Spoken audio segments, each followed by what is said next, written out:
तो मैं पिछले 3 वीडियोस से मैं बोलता आ रहा हूं कि अगर तुमने बीएसटी में कुछ भी नहीं किया तो भी तुम्हें चिंता लेने की खास जरूरत है नहीं, क्योंकि मैं खड़ा हूं और मैं तुम्हें सब कुछ जैसे जैसे जिस पॉइंट पे जो पता लगना चाहिए वो बता रहा हूं। तो ये रोना तो बंद कर दो भैया, सब कुछ हो जाता है यार, चैप्टर हो जाता है, पॉइंटर्स हो जाता है, याद हो जाता है, लिखना आ जाता है, प्रेजेंटेशन हो जाती है, बट केस स्टडीज सॉल्व नहीं होती। तुम्हें इस बात की टेंशन लेने की जरूरत ही नहीं है, क्योंकि अब तक जो तुम केस स्टडी कर रहे थे वो तुम गलत तरीके से कर रहे हो। आज इस वीडियो में बिल्कुल सिंपल सा एक स्टेप बाय स्टेप गाइड है कि पहले ये करो, फिर ये करो, फिर ये करो, इतने में आंसर तुम्हारे सामने। कोई टेंशन लेने वाली बात है ही नहीं, क्योंकि तुम मूड बूस्टर को फॉलो कर रहे हो। हाँ, मुझे पता है कर रहे हो, नहीं कर रहे हो तो करो जाके, क्योंकि उसमें बहुत अच्छे तरीके से, बहुत कंसाइज तरीके से कॉन्सेप्ट क्लैरिटी पे फोकस किया गया है। And case study second step है, फर्स्ट स्टेप है ही कॉन्सेप्ट क्लैरिटी। अगर तुम्हारे कॉन्सेप्ट्स ओके नहीं है तो तुम केस स्टडी तक पहुंच ही नहीं सकते। सबसे पहले चैप्टर्स आने चाहिए, कॉन्सेप्ट्स आने चाहिए, उसके बाद हम केस स्टडी पे आते हैं।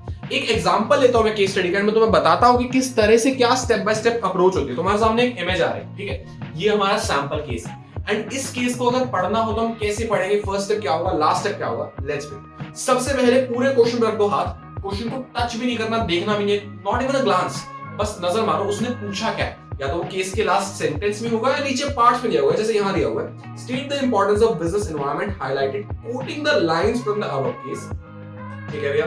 And the second one is identify and explain any two dimensions of business environment mentioned in the above case by coating lines from it. अब जब पूरा बीएसटी का पेपर आएगा ना, 12 के 12 चैप्टर्स होंगे, तो तुम केस अगर पढ़ने बैठ गए तो तुम्हारे दिमाग को पता नहीं है कि मुझे इस केस को कहां रिलेट करके सोचना है। So the step one is always and always read the question below the case। जो भी क्वेश्चन दिया हो, यहाँ पे हमारे पास दो क्वेश्चन है, एक है बिजनेस एनवायरनमेंट की इंपॉर्टेंस निकालनी है एंड दूसरा है बिजनेस एनवायरनमेंट के दो डायमेंशंस निकालनी। इसने यहाँ बोला है quote the lines from the above case. अब मैं तुम्हें एक बोनस टिप देता हूँ, जहां बोला है कोट द लाइंस वहां तो कोट द लाइंस करनी ही करनी है, जहां नहीं भी बोला for the sake of it कर दो। बहुत अच्छा लगता है, अच्छा इंप्रेशन पड़ता है एंड मार्क्स बोनस ही मिलेगा, कोई कमी नहीं है। ठीक है, जब हमने एक क्वेश्चन पढ़ लिया, अब हम केस पढ़ने जाएंगे।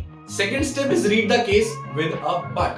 Read the case but don't try to find answers। जब मैं पहली रीडिंग ले रहा हूं केस की, मुझे पता भी नहीं है केस में क्या है, तो मैं आंसर ढूंढने की कोशिश नहीं करूंगा। I'll just try to fit in the case। I'll just try to know what's going on। चल क्या रहा है, कहानी क्या है, दिक्कत क्या है, समस्या क्या है, परेशानी क्या है, ठीक है, उसके बाद आंसर ढूंढने में आएंगे। तो जो केस है वो कहता है Ultra paint company which is manufacturing paints had been enjoying a prominent market position as it manufactured best quality paints, mainly timely payment of taxes to the government। Full stop, एक sentence खत्म हो गया। यहाँ पे हमें ultra paint company के बारे में बताया। अब इस पूरी लाइन का हमारे आंसर से कोई रिलेवेंस नहीं है। एक ह्यूमन माइंड की बेसिक सी साइकिल, जितना बड़ा क्वेश्चन उतना टफ क्वेश्चन। केस की लेंथ अगर बढ़ती है तो हम उसको सबकॉन्शियसली टफ क्वेश्चन मान लेते हैं कि यार ये तो बहुत मुश्किल केस होगा, ये तो समझ ही नहीं आएगा, इसको ग्रास्प कैसे करेंगे, इसमें से आंसर ढूंढेंगे कैसे। ऐसा नहीं होता। उसकी स्टार्टिंग की कुछ लाइंस, उसकी मिड की कुछ लाइंस, उसकी एंड की कुछ लाइंस बिल्कुल ही इररिलेवेंट होंगी। वो बिल्कुल बस कहानी को पूरा करने के लिए होंगी, उनका हमारे सिलेबस से, हमारे चैप्टर से, हमारे कॉन्सेप्ट से कोई कहीं से कहीं तक किसी कॉन्टेक्स्ट में कुछ फिट नहीं बैठेगा। तो हमें फिल्टर आउट करनी है चीजें। हमारी पहली reading should just be a reading to know the case है क्या भाई। देखते हैं, हमने ये लाइन पढ़ी, अब हम इस पे एफर्ट नहीं मारेंगे, बट हमारे माइंड को पता लग चुका है कि इस लाइन से हमें कोई आंसर नहीं मिला। It assembled various inputs like finance, machines, raw materials, etc. from its environment. But since last year, it has been dumping its untreated poisonous waste on the river bank, which has created many health problems for the people. As a result, the court passed an order to seal the manufacturing unit of the company। ठीक है, case हो गया। इसने मेरे से तीन चीजें पूछी, एक बता दो बिजनेस एनवायरनमेंट की इंपॉर्टेंस, बाकी दो बता दो मुझे डायमेंशंस। अब मेरे सामने तो आंसर साफ साफ है, अगर तुम्हारे सामने नहीं है तो अपन उसी स्टेप बाय स्टेप अप्रोच से चल रहे हैं। मैं बता रहा हूं कि चलना कैसे। सबसे पहले क्वेश्चन पढ़ो, हमारे माइंड में सबकॉन्शियसली क्लैरिटी आ गई कि मुझे किस चैप्टर के, किस टॉपिक के, किस एरिया पे अपना फोकस रखना है। उसके बाद जब मैं केस पढ़ रहा हूं तो मैं बस केस को जान रहा हूं। जब मैंने अपनी फर्स्ट रीडिंग कंप्लीट कर लिया ना, तो मेरे दिमाग ने अपने आप ही पूरे केस में से कुछ वर्ड्स, कुछ सेंटेंसेस, कुछ की टर्म्स हाईलाइट कर लिए। और अब जब मैं केस पे नजर मारूंगा तो मैं बस उन की टर्म्स पे नजर मार रहा हूं, मैं पूरे केस पे नजर नहीं मारने वाला। मतलब मैं ऑब्वियसली देखूंगा, पूरा केस देखूंगा, बट मेरा ब्रेन फिल्टर आउट करके मुझे वही चीज पॉप आउट करके दिखाएगा जो मैंने मतलब की, और ये चीज होगी प्रैक्टिस से। इसलिए मैंने कहा था कि सबसे पहला focus should be concept clarity. अगर तुम्हारे कॉन्सेप्ट बिल्डअप नहीं है, अगर तुमने चैप्टर्स अच्छे से नहीं पढ़े, अगर तुम्हें पता ही नहीं है बिजनेस एनवायरनमेंट की 5 डायमेंशंस है कौन से, किस डायमेंशन में क्या सिग्निफिकेंस है, किसका क्या मतलब है, एंड कौन से कीवर्ड से आइडेंटिफाई होता है, तो केस तो भाई बात की बात।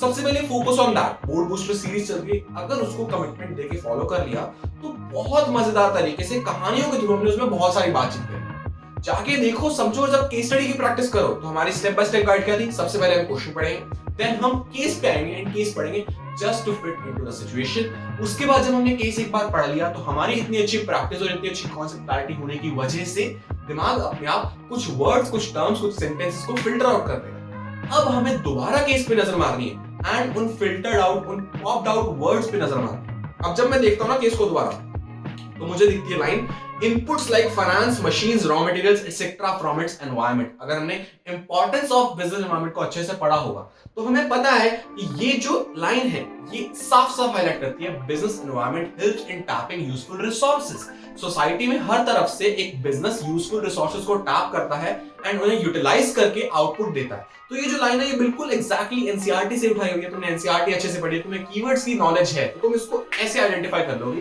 यार ये वाली line is signalling towards the importance which says business environment helps in tapping useful resources.